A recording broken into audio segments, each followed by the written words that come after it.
How to find love.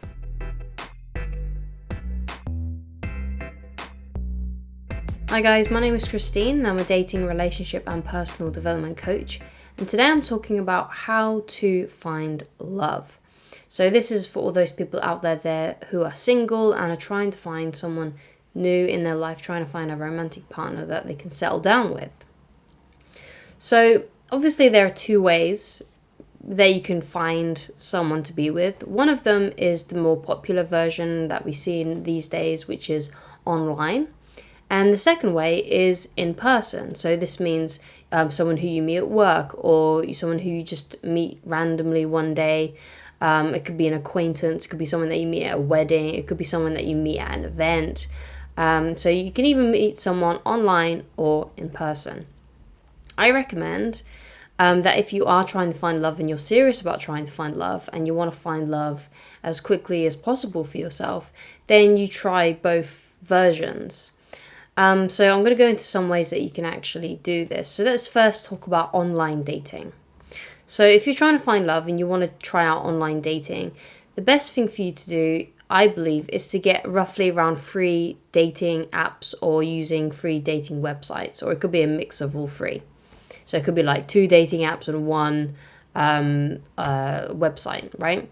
So the reason why I say 3 is because I think any more than that, then you're going to get overwhelmed. It's going to be very difficult for you to check those of any more than 3 regularly. So I think 3 is probably a good amount to have so you don't overwhelm yourself. And I think if you have any less than 3, then you're potentially missing out on a lot of people, because most of the time, most people only use one dating app, right? They may download a few, but then eventually they only use one because that's the one that's getting them the most success for whatever reason. So if you only have one dating app, then you could be potentially missing out on a lot of people who you would love to go on a date with, but you can't because they're using a different dating app. And also keep in mind as well, especially if you live in a busy area, people might be moving in all the time. So even if you've had bad luck with dating apps in the past, that doesn't mean that the next time you try, you're not going to find someone, because like I said, people are moving in all the time, or people are signing up all the time. Not everybody has a dating app on their phone. This is something that they might decide later on. It might be the fact that someone's been single for a few years and then they decide, I'm going to try a dating app, and then they sign up for one, and luckily it's one that you're on and you two match. Or it could be the case that someone's just broken up with someone and they start going on a dating app and they've finally recovered after that relationship and they feel now is the right time.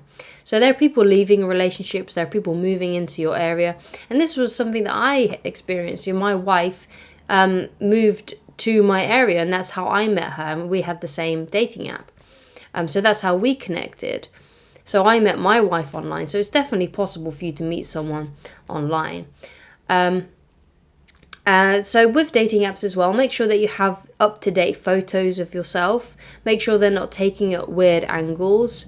Make sure that they're in focus and that you can actually see yourself in those photos. Just make sure that they're clear. Just make sure that you look happy in those photos as well, so you give off that positive energy. When it comes to what to write in your bio, just leave it to just a couple of paragraphs, one or 2 paragraphs, because if you do any more than that, then they're not going to want to read the whole thing. It's going to seem like a bit of an essay to them. So yeah, just leave it, kind of quick and snappy with 2 paragraphs. And in those paragraphs, just say a little bit about yourself. You could say I'm someone who loves to laugh and joke. I love going to doing fun things. Whatever it is about your personality. Just talk about some of your hobbies. Talk about some of your interests. Talk about some of the things that you like to do. Talk about a bit about your personality, like if you're someone who has a dry sense of humor, or if you're someone who is really energetic and stuff like that. So I guess one thing that you could do is, if you don't know yourself very well, because some people don't really have a very good view, a good objectivity of themselves. It's very hard to read yourself sometimes. So it might be a good idea to ask your best friends, what do you think about me? What would you say is my personality is like? So ask people that know you a lot about yourself and see if they can give you a good few tips to put in there that are authentic about yourself. So the reason why you want to make sure that your photos are clear, you want to make sure that these photos are up to date and they weren't took 10 years ago. Make sure, let's say they were taken within the last 12 months, right? So make sure you have photos that were taken within the last 12 months. And the reason why you want to do this is because if you have, let's say you're like 30 and you put a picture up of yourself when you were 21, you're going to look a lot different, right? And you want to be authentic, so you don't want to come across as inauthentic, because that person who, when you do want to go on a date with them, they might look at you and think you've just completely lied to me. They might not say that. Some people who are a bit more direct might say that, but you don't want to be inauthentic. You want to look how you do in your profile pictures. Now that doesn't mean that you're wearing the same clothes. It just means that you are those photos were taken within the last 12 months. And they were done so at an angle that is truthful and not like from really up high or really down below or anything like that. Make sure it's kind of like face on if possible. You want to have a mixture in there like of a full body shot. So like it could be a picture of you like standing near like a boat or a vehicle or something, or it could be at a sign, or it could be at your graduation if you're a student. So like a full body shot of yourself, and then a few photos of you like close up and stuff like that. Make sure that, you look happy in those photos. And you might want to have one photo in there where you're actually with another person, but you may just want to crop that person out so it looks like you have social proof. So it could be you on a night out, it could be you with one of your friends, it could be you with one of your family members, just so it looks like you're a social person and you're not someone who is a loner and on their own, because typically people are a bit more wary of people that look like they are loners. So make sure you have someone in that photo with you. It doesn't have to be your first photo, but just one of those photos. I think the last time I used Tinder, which was quite a while ago now, I think the max amount of photos you could have on Tinder was like 6 photos. And I remember having one photo in there, I believe, that had another person in it, but it was kind of just cropped out a little bit. Okay, so the next way you can meet someone is in person. So again, these could be at events, they could be at weddings, they could be at school or work, depending on how old you are. And of course, these kinds of things can be a bit tricky because a lot of people are shy. We tend to be mostly on our phones these days. So it can be very difficult to approach someone and start speaking to them. So what I would say to someone who feels that way, who is a bit worried about approaching a guy or a girl that they really like, just remember that this person is just like you. They're just another human being. And I'm sure you would love it if someone came up to you and, just gave you something authentic from their heart, like saying, oh, I think you're really cute. Would you like to go out for a drink with me one day? And even if they're not, and even if you weren't single at that time, that would still feel very flattering to you, especially if they do come up to you and compliment you in that kind of way. So first of all, stop seeing it as something that's scary. Start seeing it as something, because basically this is just a perspective shift. Instead of seeing it as something scary, see it as an opportunity to make that person feel good about themselves. Okay? So when you go up to this person, and when you go up to someone that you see and you think is really cute, don't go up with the intention of like, oh God, I'm so worried. Are they going to like me? And stuff like that. Don't go up being all focused on yourself. Go up there and just say, well, okay, yeah, I'm going to ask them out, but I'm going to do it in such a way that I want them to feel really happy and, I want them to light them up. I want them to feel nice about themselves. I want to flatter them and make them feel good about themselves because, you don't know, especially if this person is a stranger, you don't know if they're single or not. So they might, reject you. They might say, oh, sorry, I've got a boyfriend, or no, sorry, I'm married, or I've got a girlfriend. They might say something like that to you. You have to be very fully aware that that could be the response you get. So if you see it as a way to compliment them, so you go up to them and you say, hey, I just saw you standing here and I think you're really, really pretty, or I think you're really, really handsome. And, I would love it if we could hang out one day and go out for a drink. When are you available to do that? And, ask for their number and stuff like that. And, if you're authentic like that and you do it in a way that you are really trying to make them feel good about themselves, if they reject you, all you need to say is like, that's okay, just take it as a compliment. And if they don't, then great, you can set up a date with them. But, you really need to start getting out of your head and stop focusing on yourself if you have approach anxiety. You need to see it as something, as a way to compliment them. And a way to, you know, kind of like giving a gift to them in a way. Like, I'm going to make this person feel really good about themselves and know that they are a desirable person. Because most people don't actually think they're that good looking.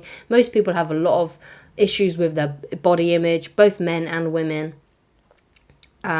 So if you go up to someone and you say to them, hey, I think you're really cute, or I think you're really handsome, that's going to make them feel so good about themselves. And perhaps they've never had a sincere compliment about themselves like that ever. Perhaps no one has ever approached them and told them how they feel about them inside their heart. Like, oh wow, you're just breathtaking. You know, you say something that's authentic, that's real, that you actually believe about them. If you see someone across the room, let's say you're a guy watching this, and you see a woman from across the room and you think she's got the most beautiful hair, like let's say it looks really smooth, it looks really silky, you know, you can go up to her and say like, hey, you know what, I just saw your hair and it's so beautiful, it looks so smooth, it looks so silky. I just want you to know that I just think your hair is absolutely gorgeous. And I think you're really cute. Like, what's your number? Can I take you out for a drink one day? When are you available? You know, say something like that. Say something that you actually truly believe and that you feel, right? So that's, you know, just a little bit of a tip on how you could approach someone. See it as a way to compliment them. And if you're wondering where you can find someone, obviously mutual friends is a good one because you have that social proof. You know, also go to events that you like going to. Do things that you like doing. Go to places that you would find enjoyable, because then it's much more easier to strike up conversations with people. So let's say you're like someone who runs a lot, right? And you do a lot of running, you do a lot of races. You know, one of the great times you can start talking to people is at the beginning and at the end of races, when everyone's kind of like congregated together, you know, everyone's chatting and things like that. So that's a great place that you can go if you like running. That it's really easy to strike up conversations with people and things like that. So go to places that you enjoy going to, because it's much more easier to talk to people and those kinds of things. It's really difficult to meet people out at clubs and bars, pubs. It's really difficult to meet someone in the supermarket because there's nothing in common like around you to, you know, you can't.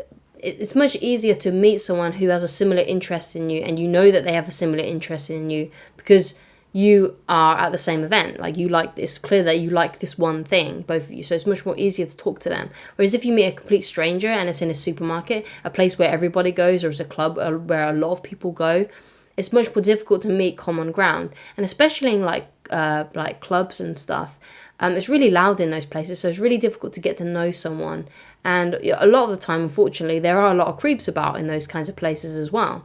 So, you know, it's sometimes if a lot of people there are a little bit standoffish in those kinds of situations. So I hope that's made sense to you. Try and find, if you are trying to find love, I think online dating and trying to meet someone in person is a good thing. So start looking up events in your area that you can go to, that you enjoy, and also, you know, get those free online dating apps or websites, whatever it is that you may be using. Obviously, it kind of depends on your age. I think if you're probably over a certain age, let's say over 45 maybe, then dating websites might be better for you. Whereas if you're under 45, maybe dating apps might be better for you. Not like that's, you know, set in stone or anything. There might be very well women or guys over 45 that use dating apps. I'm sure there are. But it seems to be more common for them to use websites than it is for the younger people who use the phones and the dating apps and things like that. But who knows? Times may have changed. Perhaps everyone uses dating apps now. But anyway, just keep that in mind depending on your age. And then, yeah, just go out to events, go to places that you enjoy going to. And hopefully that'll make it a lot easier for you to find someone. But keep in mind, you know, you might not find someone to go out on a date with the first time you go to an event that you like.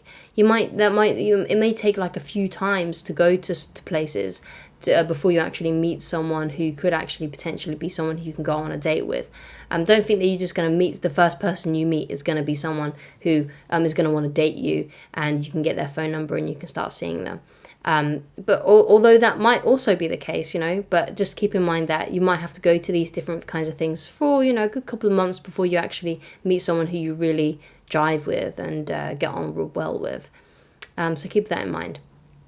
Thank you so much for watching. If you would like to get in touch with me personally, then please go to www.christineloveridge.com to get coaching with me. Thank you so much, and I shall talk to you again very soon. Goodbye, guys.